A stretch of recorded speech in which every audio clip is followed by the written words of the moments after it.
Vamos a empezar con casi todas las conferencias que hablan de psicología y empiezan con números y con información importante, ¿verdad?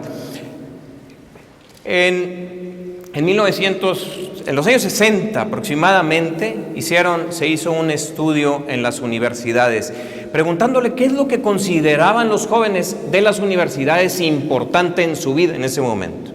Más de la mitad de la gente dijo que lo importante era encontrarle sentido, y solo una parte decía que lo más importante, o que era muy importante, hacer mucho dinero. A lo largo de los años, este estudio se ha vuelto a hacer. De hecho, David Myers y DeWalt y otros investigadores hicieron este estudio durante más de 40 años, preguntándole a 200,000 alumnos qué es lo que consideran muy importante en su época de universidad. Y ha habido cada vez más gente que dice que lo importante es hacer gran cantidad de dinero. Actualmente la mayoría de los jóvenes, cuando se les pregunta, dicen, pues lo importante es hacer dinero. Y ha sido cada vez menos personas las que dicen que lo importante es tener una vida significativa. Pero hay otras investigaciones que nos dicen que esa perspectiva o esa visión no está del todo acertada. A pesar de que en los últimos años ha aumentado el poder adquisitivo de la gente, es decir, en pesos de ahora, las familias ganan más que antes y tienen mayor alcance a más bienestar que en el pasado. Las encuestas que hace Gallup cada año, y que acaba de salir, por cierto, la encuesta de la felicidad en el mundo el miércoles de la semana pasada, ¿sí?, nos dicen que el nivel de felicidad se mantiene más o menos estable en los últimos 50 o 60 años. Es decir, cuando le preguntamos a la gente quién se considera o qué nivel, cuánto se consideran en su nivel de felicidad, siempre es alrededor entre el 30 y el 35% que dicen, yo me considero muy feliz.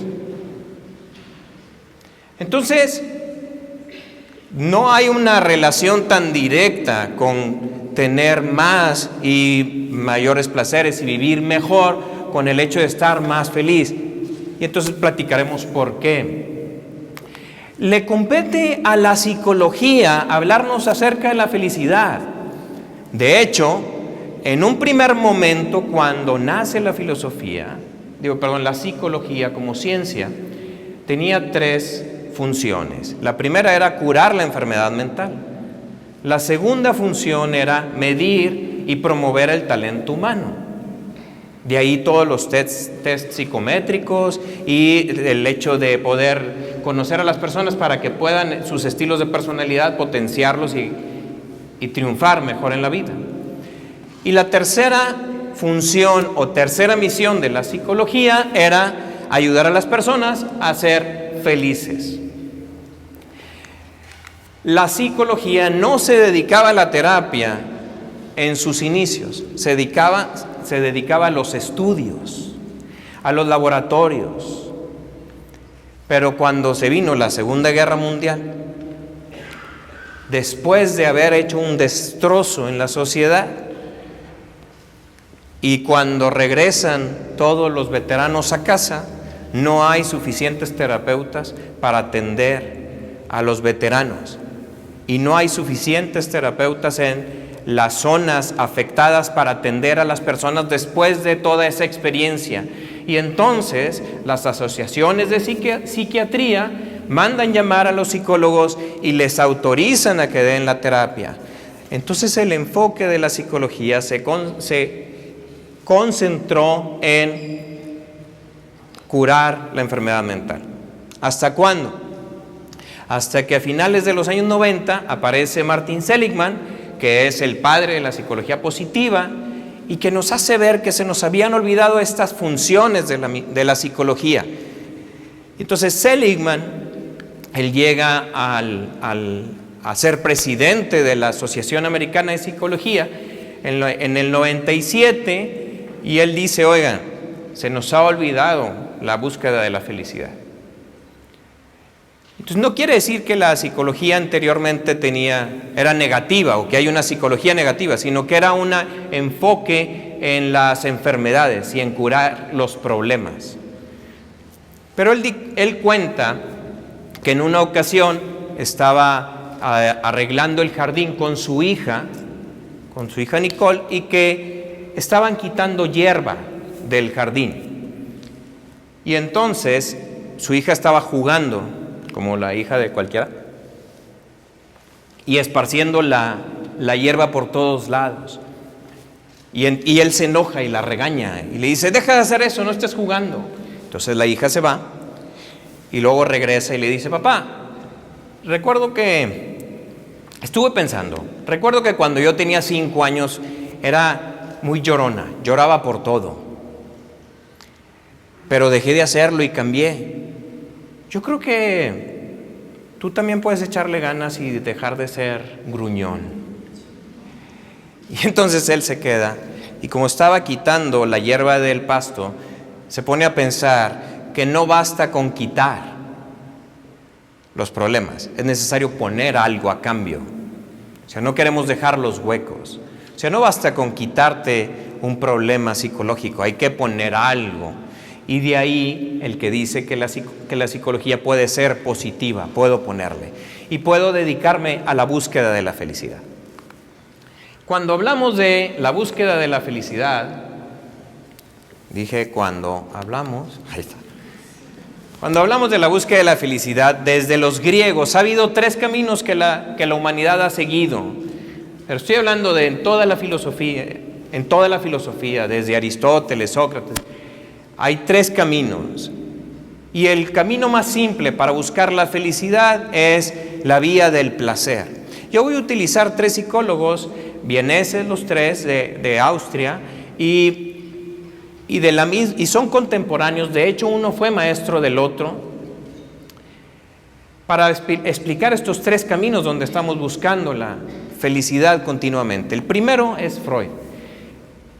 Y él dice que las personas buscamos el placer. Freud hizo unos aportes extraordinarios a la psiquiatría y a la psicología. Nos hizo tomar conciencia de que había una parte de nosotros que era el inconsciente, y también que tenemos esta búsqueda continua del placer, que tiene 2 vertientes. Una es: busco el placer, lo que es agradable, y huyo del dolor y del sufrimiento, lo que es desagradable. Ahora, el aporte de Freud en realidad es mayor a otras ciencias, que es lo mismo que hizo para la psiquiatría. Freud influyó tanto en la administración, en la economía, en el marketing, que actualmente sus teorías son las que rigen. ¿Qué es lo que dicen los cursos de ventas actuales? Nada más le ponemos un nombre que le llamamos neuroventas, y te digo, no le vendas a la gente, véndele a la mente. O sea, vete al inconsciente de la persona. Sus aportes permanecen. Sí, muy bien. Y la búsqueda del placer nos mueve, pero esa búsqueda del placer tiene algunos problemas. Piensa qué te produce placer. Desde un alimento, desde un día que estás un día caluroso, algo que bebes. Cualquier satisfacción de los sentidos te produce un placer. Y cuando tú experimentas el placer, pues te emociona. Pero el placer tiene un problema. En realidad tiene 3 problemas. Primero, que cuando obtienes un placer, algo que te produce satisfacción, es temporal. Te lo produce por un momento. Entonces el brownie que hace la comadre, que está delicioso, bueno, pues te lo comes y en ese momento estuvo delicioso, comadre. Y ya se acaba. El segundo problema es que en ocasiones el placer me produce un efecto secundario y me da un rebote, porque me cobra un costo. Y entonces hay algunas circunstancias en las que yo digo: es que es muy agradable, me gusta tomar este vino, me gusta disfrutar la fiesta, me gusta hacer cualquier cosa, que no, como están mis chavos aquí, no soy más específico, ¿sí? Llámele cada quien como quiera, pero al final te la cobra, al final te lo cobra, y entonces experimentas una resaca.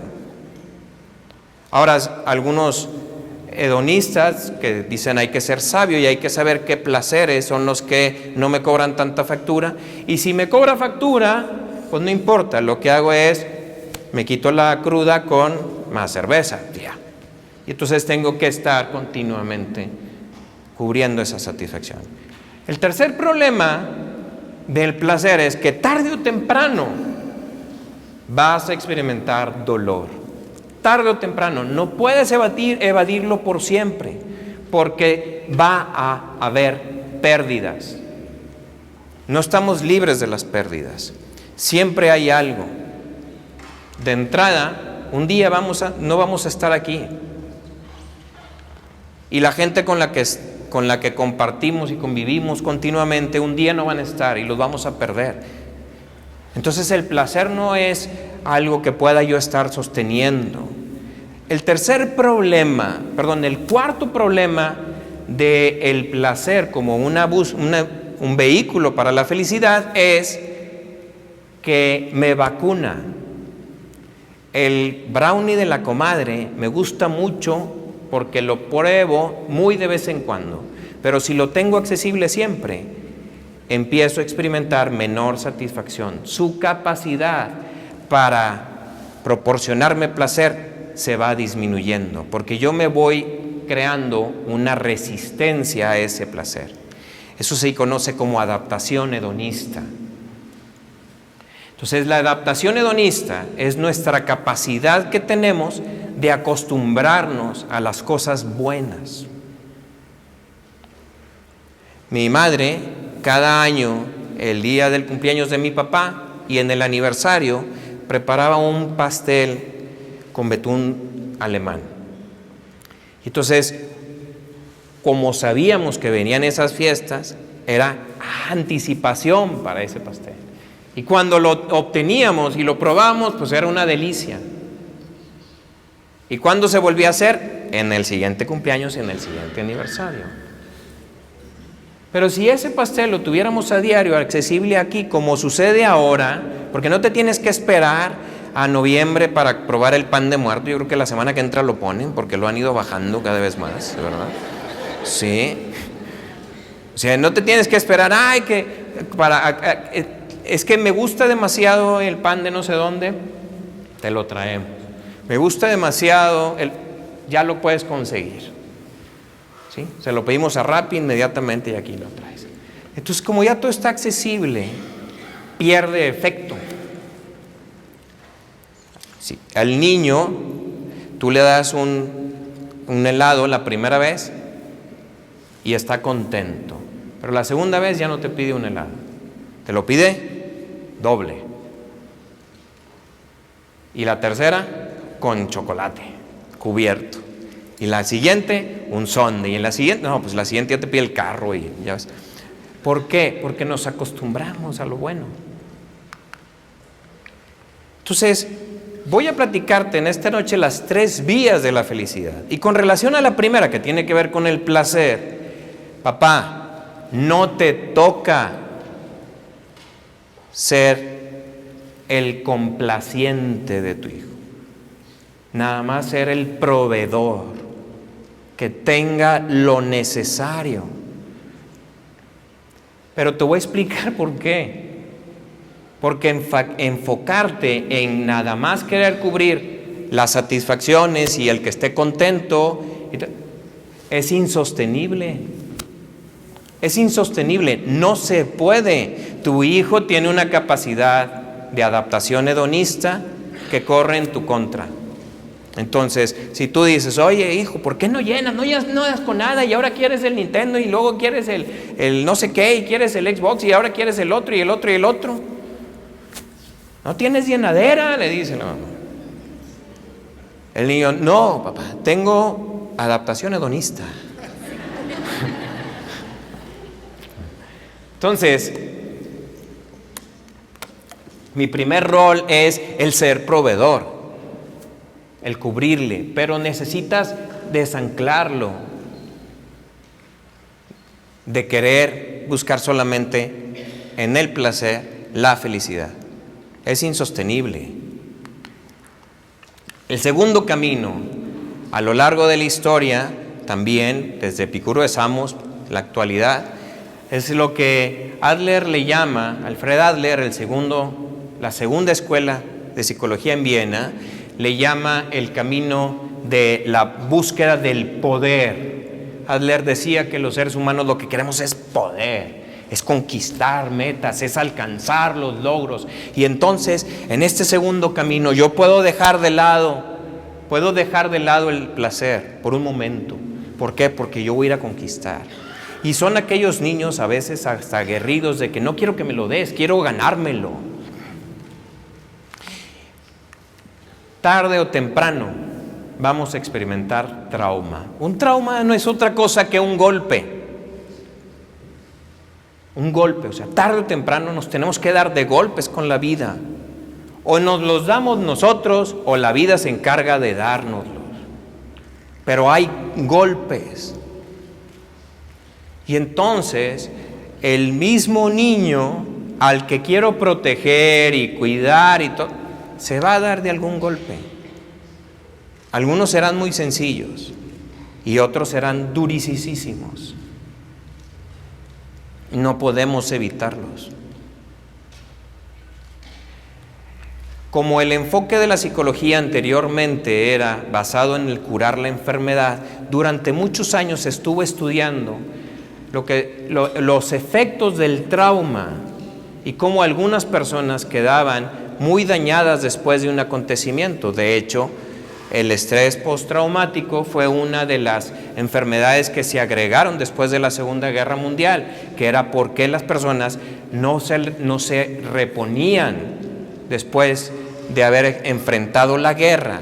Y en esta óptica de ver la enfermedad, pues todos los estudios acerca del trauma fueron por muchos años cómo puedo curar el estrés postraumático. Hasta que después de este arranque de la psicología positiva con Seligman, William Tadashi y compañía dijeron, a ver, no todas las personas quedan dañadas después de un trauma. Hay algunas que sobreviven. Y cuando se ponen a estudiar a las personas que sobreviven, encuentran que hay un pequeño grupo de personas que no solamente sobrevive después del trauma, sino que crece después del trauma. O sea que es más fuerte, es mejor y tiene una vocación y un objetivo más sólido y no solamente se restablece, sino que llega más lejos todavía. Y es lo que se conoce como crecimiento postraumático. Y no quiere decir que este grupo de personas eran extraordinarias, sino que encontramos cuáles eran las características y vemos que es algo que puede ser común. ¿Por qué? Porque cualquiera de nosotros puede crecer a través de los problemas. Algunos dicen, y algunos estarán de acuerdo, en que podemos crecer a pesar de los problemas. ¿Quién está de acuerdo? Bueno, les voy a decir que un poquito más allá. No solamente podemos crecer a pesar de los problemas. La única forma de crecer es a través de los problemas. No hay otra. Hay un libro buenísimo, quienes son fan de Arturo les da risa esa frase. Hay un libro buenísimo que se llama El sutil arte de que te importe un carajo, de Mark Manson. Tiene un capítulo, yo le llamo el antihéroe del desarrollo humano. Está extraordinario, me encanta el libro y tiene un capítulo que me gusta mucho que dice, la felicidad es un problema. Y precisamente nos ayuda a tomar conciencia de que los problemas son los que nos traen la felicidad. Cuando tú piensas en un placer que tuviste en el pasado y lo recuerdas, no te produce nada. Se acaba, se va, el placer te dura nada. En cambio, cuando recuerdas un problema que pensaste que no ibas a resolver y que enfrentaste y que te diste con todo y lo lograste y lo recuerdas, te trae una sonrisa a la cara incluso ahorita.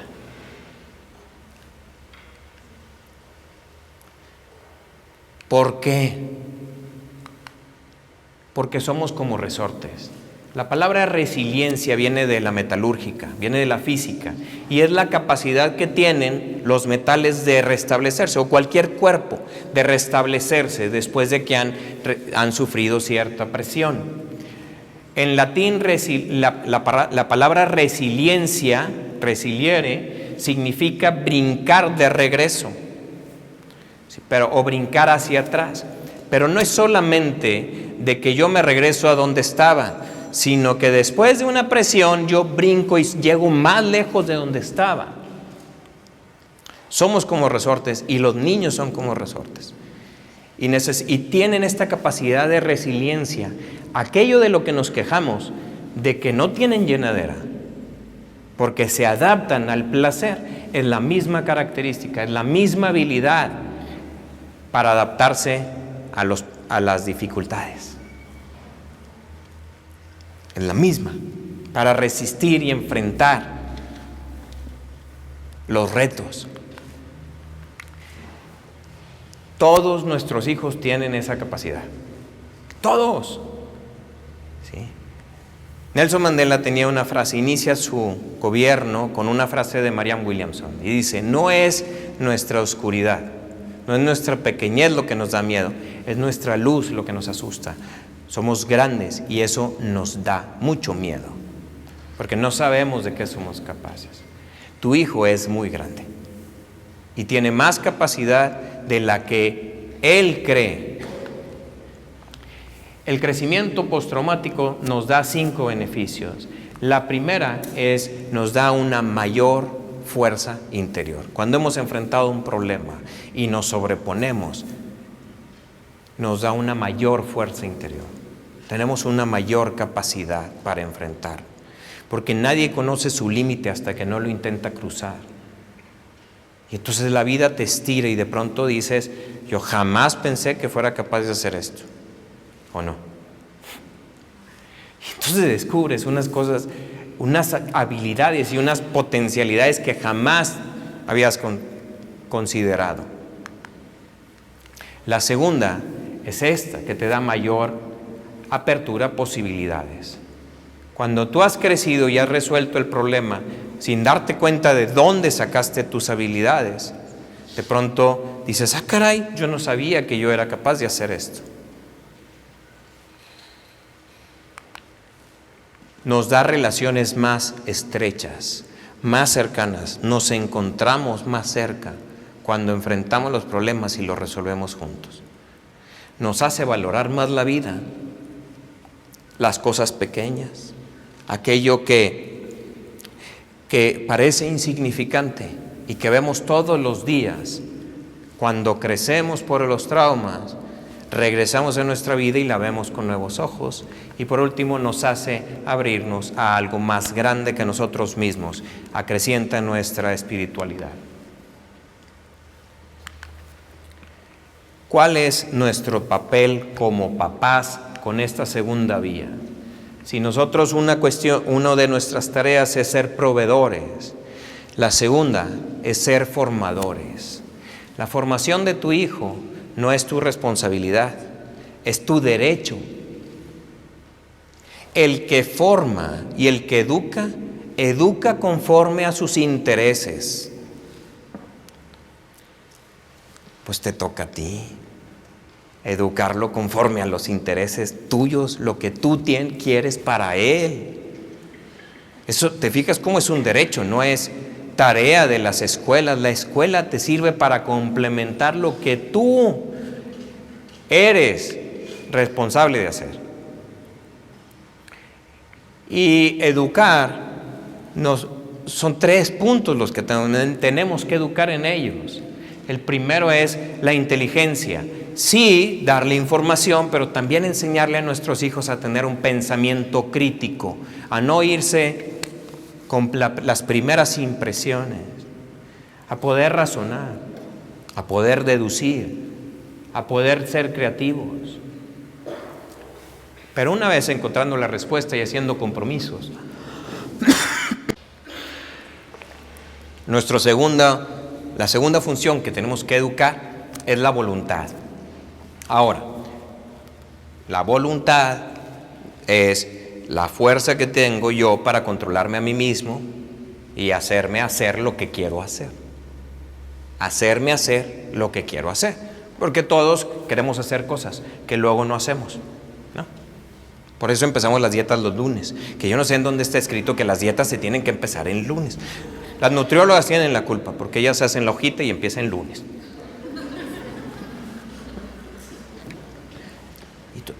Y la rompo y entonces, bueno, la siguiente semana. ¿Verdad? Y lo mismo, cualquier hábito que quiero formar, bueno, la siguiente. La voluntad es, me pongo a hacer lo que yo dije que quiero hacer. Y entonces lo hago. ¿Verdad?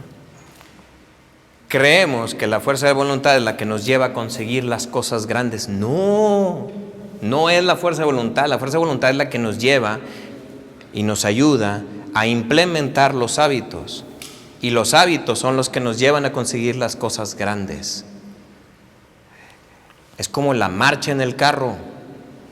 La marcha le da un chispazo, mueve el motor hasta que el carro prende y el carro agarra vuelo y ya le da. Pero inténtate llevar el carro con pura marcha, pues no vas a llegar, te la vas a echar antes. Entonces, no se trata nada más de educar la voluntad, sino también educar en las virtudes. Y para las virtudes necesitamos repetición y repetición y repetición. Cuando ofrecíamos y platicamos de esta conferencia, decíamos, hay dos realidades. Las personas están o aburridas o ansiosas. Todo el mundo está o aburrido o ansioso, ¿sí? Mihaly Csikszentmihalyi investiga cómo las personas experimentan el florecer, el estar en fluir, en su mejor versión, en la mejor versión de sí mismos. Y es cuando una persona está en equilibrio entre sus capacidades y los retos que le da la vida. Cuando yo estoy en equilibrio entre los retos y las capacidades que tengo, voy fluyendo. Si mis capacidades son más amplias y no tengo retos, entonces yo vivo un estado de aburrimiento. Y ahí estoy. ¿Qué tanto reto puede haber en darle así al Facebook? ¿Verdad que no? O en cambiarle al Netflix. En cambio, cuando las circunstancias son tan complicadas y yo percibo que mis capacidades son pocas, entonces me genera ansiedad. Hicieron un experimento en una universidad para probar si la fuerza de voluntad tenía límite o no. Y entonces pusieron a dos grupos de alumnos, a los cuales a un grupo de alumnos lo pusieron a hacer una tarea muy simple y al otro grupo les pusieron un examen muy complicado. Después de este ejercicio pusieron un tarro de galletas en cada uno de los salones y les dijeron que no las tomaran, y luego contaban la cantidad de alumnos que se levantaban y tomaban una galleta y vencían, o sea, caían en la tentación. En el grupo que presentó el examen más complicado hubo mayor número de alumnos que comieron galleta, o sea, más gente cayó. Después varios estudios fueron demostrando exactamente lo mismo, que cuando yo estoy enfrentando dificultades continuas, mi fuerza de voluntad se debilita. Por eso, pues ¿cómo quieres que cuando llegas a la casa, después de haber enfrentado todas las broncas en el trabajo, y llega un problema con tu hijo y quiero sentarme, pues no tengo fuerza de voluntad para eso? Mi fuerza de voluntad se debilita. Por eso en situaciones de estrés caigo más fácil. ¿Cómo le hago para poder vencer eso? Pues ejercitando la práctica de las virtudes y creando hábitos en ellos. Entonces, el segundo rol que debemos de tener nosotros como paz es ser formador. Entre los materiales que te voy a enviar está un documento que preparamos que son 20 formas para fomentar la resiliencia en los niños. Aparte, te voy a enviar un test que es para medir. Te voy a enviar un test que es para medir el nivel de resiliencia en los hijos, para que tú se lo pongas. Cualquier niño después, arriba de 10 años puede contestarlo y puedes medir su nivel de resiliencia. Y entonces tú empiezas a ver si mi hijo está desarrollado o no, tanto para enfrentar los problemas como para regresar después de los problemas, para poder fomentar este crecimiento postraumático en casa. Pero a ti te toca, no le toca a la escuela. El tercer camino es el camino del sentido. Y aquí te comparto lo que dice Viktor Frankl. La historia de Viktor Frankl es extraordinaria. Es un psicoterapeuta de origen judío que vivía en Austria antes de la Segunda Guerra Mundial, que tenía una visa para irse a Estados Unidos y librarse de los nazis, y decide quedarse por su papá, sabiendo que lo iban a llevar a su papá a los campos de concentración tarde o temprano, y decide quedarse por él. Él tenía una teoría, y él decía que las personas que descubrían el sentido de su vida y que sabían para qué vivir, eran capaces de soportar cualquier circunstancia, y que la búsqueda del sentido, y no tanto la búsqueda del placer y la búsqueda del poder, eran lo que hacía que la persona se realizara y lo que hacía que la persona trascendiera. Creemos que la persona es cuerpo, es mente y es espiritual. Y vivimos en un mundo en el que actualmente la gente está metida en sí misma, pero no lo suficiente. Te explico por qué no lo suficiente. Estás metido en ti, en tus pensamientos y en tus emociones, que es la psique. Nuestro segundo nivel es todo nuestro pensamiento, la parte cognitiva y toda nuestra parte afectiva, emocional. Y estás metido en lo que piensas, pero no estás tan adentro de ti. Si siguiéramos entrando a nuestro interior, saldríamos de nosotros mismos hasta encontrarnos con nuestro espíritu. Dice Agustín de Hipona, le dice en sus confesiones, le dice a Dios: tú eras más íntimo a mí que yo mismo. Te buscaba afuera y estabas adentro. Entonces, si yo entro a mí, pero no a mis pensamientos y a mis emociones nada más, pero si entro más en el fondo, voy a salir y me voy a encontrar que soy parte de algo más grande. Y me encuentro contigo. Entonces, no estoy solo. ¿Y por qué cuando me concentro en mí no salgo? Porque estoy metido en mis pensamientos y en mis emociones. Hasta los ateos y todos los creyentes, hasta los ateos, creemos que hay cierto orden en el universo. Hay cierto orden. El sentido es, ¿cuál es mi rol dentro de ese orden? Y es una voluntad, es un deseo que tenemos todos. Les explico yo en mi clase de logoterapia, explico qué es el sentido con una experiencia que tuve con Alex. Alex es fan de Marvel. Tú eres DC, él es Marvel. De los dos. Bien. Y estábamos viendo en una ocasión una película de Avengers, y de pronto estábamos así, de pronto dice Alejandro: ¡hey! ¿Por qué hizo eso? Eso no tiene sentido. Y le digo: caray, espérate. es que de dónde sacó ese martillo, no sé qué. Y entonces le digo, a ver, tú dices que ese martillo no tiene sentido, pero que se ponga verde, sí.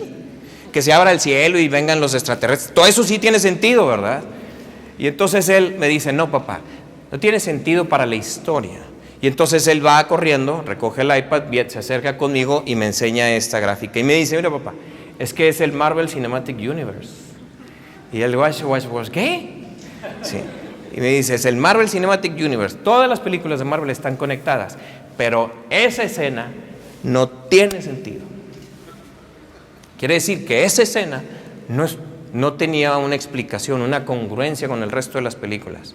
Después se puso a investigar y encontró este otro póster, que le digo, no, ya me hace un chorro de sentido ahora. Pero fíjense bien, pongan atención, miren, les voy a aumentar 2 partes. Descubrimos que Marvel hizo, dentro de su plan completo de películas, de las 20 y tantas películas, hay 6 cortos que están en YouTube y que explican conexiones entre películas. Son cortos de 6-8 minutos. Y entonces los vimos. ¿Y qué creen que dijo?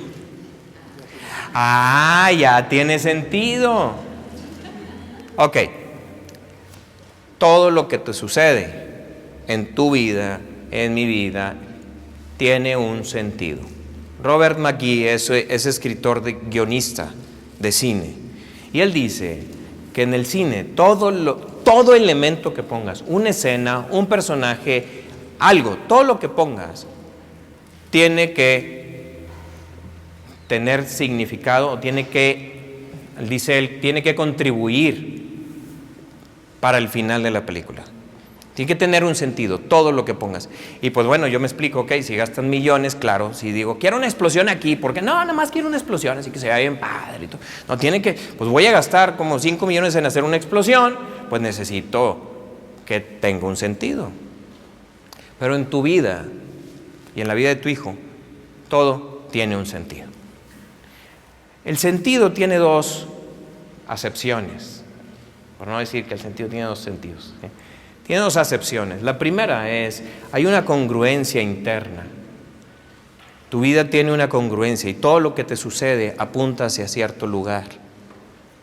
Los puntos se conectan. Y la segunda es la dirección hacia donde apunta tu vida. Frankl dice que hay 2 niveles del sentido. Uno es el sentido último de nuestra vida y hacia dónde apunta, y el otro es el sentido de cada momento. No hablamos del sentido de la humanidad, del sentido de las personas, hablamos del sentido tuyo en este momento, del sentido de tu hijo en este momento. Hijo que tiene este acontecimiento de importancia en este momento de tu vida. ¿Qué sentido tiene esto que tú estás viviendo en este momento de tu vida? ¿Qué te está preguntando la vida en este momento? Y continuamente nos tenemos que estar replanteando ¿qué espera la vida de mí? ¿Qué es lo que me toca hacer con esto? De pronto hay reveses muy duros.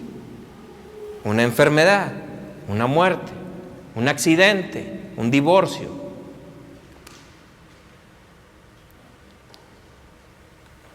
¿Qué sentido tiene eso?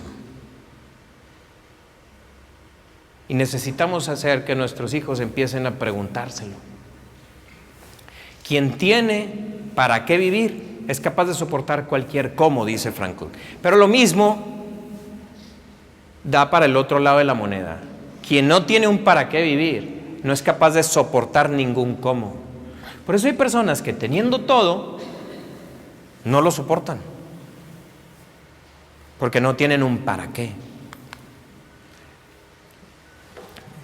Joseph Campbell se puso a analizar las leyendas y los mitos y las historias de los héroes de todas las culturas. Escribió un libro que se llama El héroe de los 1000 rostros. Y analizándolos encontró que hay 12 pasos que sigue cualquier héroe. Y esta es la historia de tu vida y de mi vida, si queremos. Porque si no, nos quedamos ahí arriba en el mundo ordinario. Porque la vida nos llama todo el tiempo, nos está llamando a que hagas algo. a que entres en acción, a que te muevas, y tú te puedes quedar ahí y rechazas la llamada. Tu hijo también experimenta una llamada y algo que le inquieta, algo que quiere, pero no sabe qué es. Y puede quedarse, no, ahorita no, ¿sabes qué? Estoy jugando aquí muy a gusto. Rechazo la llamada. Hasta que aparece un personaje clave, que es el mentor. Y el mentor es el que le ayuda al héroe, no solamente a enseñarle el karate que tiene que aprender o usar la espada, sino a ayudarle a descubrir quién es él o ella, a descubrir al héroe que tiene adentro. Después empieza la aventura y vendrán todo lo demás. Entonces yo les cuento del mejor, de mi héroe favorito, y como ustedes son papás, cuando estoy con chavos, pues los chavos dicen, sí, está padre, pero no, pero ustedes son de mi época, ¿no? Y entonces, para mí, cuando estaba niño me gustaba Luke Skywalker. Y el camino del héroe Luke Skywalker queda claro en estas 4 escenas. Primera escena, le dice Obi-Wan, ven, vamos a rescatar la galaxia. No, yo no quiero hacer eso, yo tengo una granja a la cual yo quiero regresar. ¿Hasta cuándo? Hasta que la vida, cuando intenta regresar a su granja, estaba quemada y sus tíos estaban muertos. Ya no tengo nada que perder, ahora sí me voy a la aventura. Entonces aparece el primer mentor y le dice, ok, te ayudo a descubrir. Se va el primer mentor y aparece el segundo mentor, cuando Yoda lo entrena. Y le dice, para poder cumplir tu misión, tienes que enfrentar tu miedo más grande, que es enfrentar a Darth Vader. Entonces, para poder cumplir tu misión, tienes que enfrentar el miedo más grande. ¿Y cuál es tu rol en el camino del héroe de tu hijo? Tu hijo tiene un propósito. Tu rol es el ser mentor de él y ayudarle a escuchar ese llamado y ayudarle a traerle las habilidades y las capacidades para que proporcionarle los recursos para que él mismo se descubra y pueda irse a esa búsqueda. Vivimos en una época que somos megalómanos y admiramos a los que hacen todo grande. ¿Sí? Y entonces, si no eres Steve Jobs, no vale. ¿Por qué?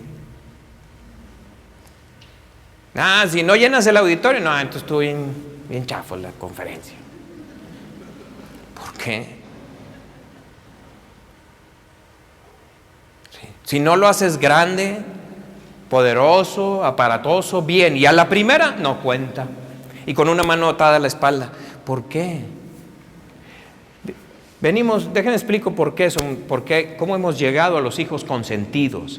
Hemos llegado a una cultura de los hijos consentidos porque venimos de una época sin sentido y a todos nos tocó enfrentar dificultades que no tenían sentido, muchas privaciones, muchos esfuerzos, muchos sacrificios que no venían ni al caso.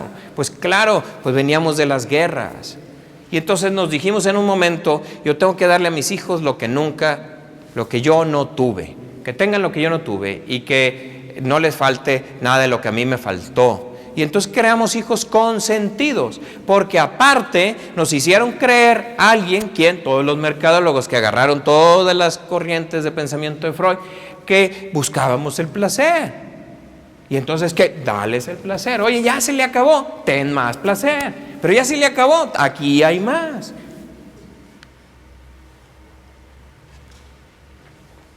Y entonces caímos en esta época de niños mimados, pero necesitamos hacer la revolución del sentido, empezar a dar la vuelta. Ok, ¿quieres meterte en ti mismo? Métete en ti mismo, pero al fondo, llega hasta tu espíritu, hasta que salgas.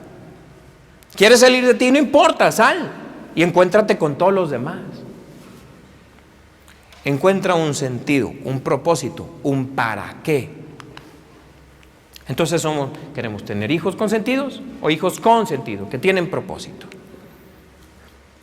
Cuando yo llegué a mi clase, la primera vez que tomé clase de psicología positiva, encontré 2 verdades muy grandes que quiero compartirles. La primera es que la felicidad no depende de las circunstancias o depende muy poco de ellas. Me encanta este meme, me encanta. Le dice uno al otro, oye, qué padre, ¿dónde está la felicidad? ¿Dónde la encontraste? La he estado buscando toda mi vida. Ay, yo la hice. Ah, pues te quedó con ganas, amigo. ¿Por qué? Porque los estudios lo que nos dicen es que todas las personas tenemos un estado habitual de felicidad. Y cuando cambian las circunstancias, se nos dispara, y cuando pasa el efecto, regresamos a ese estado habitual. Y son lo que nosotros hacemos y las acciones que nosotros hacemos, aquellas que me ayudan a ir despegando. Todas esas acciones que hemos juntado alrededor de 18 prácticas son las que enseñamos en el diplomado de psicología positiva. Desde el agradecer, la gratitud, el saborear, practicar el mindfulness, el ayudar a otros, las relaciones positivas, el fluir, el encontrarle el sentido a las cosas, etc. Cuando yo practico esas acciones, entonces yo puedo producir mi propia felicidad.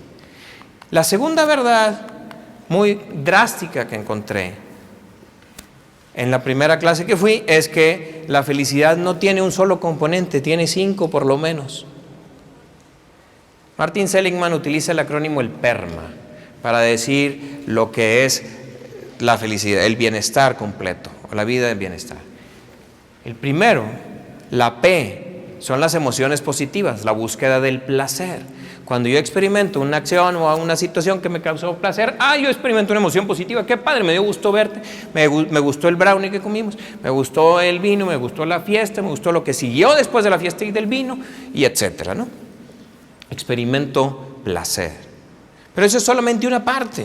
La segunda es que yo me meto en las cosas que estoy haciendo por medio del engagement. Cuando yo me comprometo y me olvido de todo porque estoy metido en ello, estoy haciendo lo que yo sé hacer bien y disfruto haciéndolo, sea lo que sea. La tercera son las relaciones positivas, que son relaciones cuando tú y yo nos vemos como iguales y crecemos juntos porque te acepto tal y como eres y tú me aceptas tal y como soy. La cuarta es el significado. Cuando lo que hago tiene un significado, un propósito, el que sé para qué está sucediendo cada cosa en mi vida. Y la quinta es el logro, el sentido del logro, cuando obtengo satisfacción por lo que hice. Entonces, cuando yo le quiero dar a mi hijo la felicidad, fíjate, hermano, ¿quién tiene un interés genuino? Es decir, no hay una cosa más grande que hacer que mi hijo sea feliz. ¿Quién quiere darle felicidad a su hijo? Si son como yo, dirían lo mismo. No hay una cosa que queramos más que hacer felices a nuestros hijos. No puedes. No se puede. Solamente podemos darle una parte de la felicidad, que son las emociones positivas, a través del placer. Pero eso es insostenible. Olvídate. Aquí no estoy hablando de moral, de que si está bien o está mal. Es impráctico, no se puede. No funciona. Él tiene que descubrirla y crearla por sí mismo. ¿Sí? Tú no puedes regalarle el éxito a nadie. Él tiene que levantarse y tiene que conseguirlo. Pero necesita tener un propósito, un sentido, porque si no, nadie se levanta. Entonces no basta con darle las habilidades y mira, aquí está, el placer es muy padre, te lo doy, pero no es suficiente, te voy a dar resiliencia, te voy a dar las habilidades, te voy a mandar a Harvard, vas a hacer unos negocios grandísimos. Muy bien, ya con eso ya basta. No es suficiente. Porque conocemos gente que llega con nosotros a nuestro consultorio con todos los bienes y dices, ay, compadre, pues es que no tiene sentido nada de lo que hago. Y es que ¿para qué? ¿Para qué me esfuerzo? ¿Para qué le sigo? ¿Para qué tengo esto? ¿Para qué hice aquello? Porque no tengo un sentido. Entonces, tu tercer rol es acompañar. Ser el mentor del camino del héroe de tu hijo. El primero era ser un proveedor, no ser el satisfactor. Soy un proveedor. ¿Por qué? Porque veo que no te falte nada, que tengas lo necesario, que estés bien, que estés sano. Segundo, yo soy el formador. No es la escuela, no basta con que yo te revise la tarea. No le revise la tarea, ni le revise las calificaciones, ni se la pida siquiera. Siéntate a hablar con él. Enséñale tú. Desarrolla la inteligencia, la voluntad y las virtudes. Y por último, tienes que acompañar y dejar que sea él que descubra su propio propósito en cada momento de su vida y que haga su propio camino. Entonces, tarde o temprano los hijos tienen que zarpar. Y me encantó esta foto porque comparo como que ellos, pues aquí está, hijo, aquí está el barco de tu vida. Aquí te doy estas anclas para cuando haya dificultades y tengas lo necesario para sostenerte, pero no te las puedo dejar ancladas, no quiero que te quedes atado aquí. Aquí está tu timón, aprende a llevar tu barco. Y aquí está tu brújula, y ahí está tu estrella. Órale, aquí te veo. Y entonces, yo quiero terminar contándote este poema de Héctor Valenzuela. Lo escuché hace tiempo y este es mi manifiesto de paternidad. Y dice: solo te puedo acompañar desde tu propio camino, sin forzar tu paso ni eludir tu destino. Solo te puedo acompañar con el distante, cercano apoyo de mi resiliente presencia, apoyando tu búsqueda, acrecentando la ciencia. Solo te puedo acompañar con la honestidad de mi búsqueda no concluida, sin pisar tu camino, sin suprimir tu esfuerzo, ni abreviar la distancia de tu propio sendero, dejando que tú seas el único protagonista de la trama que brota, misteriosa y multiforme, de la fuente inagotable de tu alma. Solo te puedo acompañar respetando tu historia. Por eso no seré nunca tu salvador, ni tu estrella, únicamente un hermano que camina a tu lado, sin contaminar tu búsqueda con mi retraso. Te acompaño en la libertad y en el respeto, queriendo que tú seas tu propio modelo, tú el artesano que forja el acero de tu espíritu. No cantaré tu canto, no borraré tu huella. Simplemente, cuando estés cansado, te ofreceré mi mano, te indicaré tu estrella y sabrás que camino a tu lado. Entonces, si quieres hacer algo para realmente tener un hijo consentido, asegúrate que sepan 3 cosas. 3 cosas. Primera, ve con él y dile: hijo, eres profundamente amado. Hija, eres profundamente amada. No hay nada que puedas hacer para que yo te quiera más. Y no hay nada que puedas hacer para que yo te deje querer. Segundo, eres único, irrepetible, insustituible. No hay nadie como tú. Lo que tú no hagas, nadie más lo va a hacer. Habrá otros que pinten globos. Nadie los va a pintar como tú. Habrá otros que canten. Nadie va a cantar como tú. Y si tú no inventas esa canción, nadie la va a inventar. Y tercero, hijo, pase lo que pase, mientras yo viva, siempre voy a estar para ti. Que pasen buenas noches.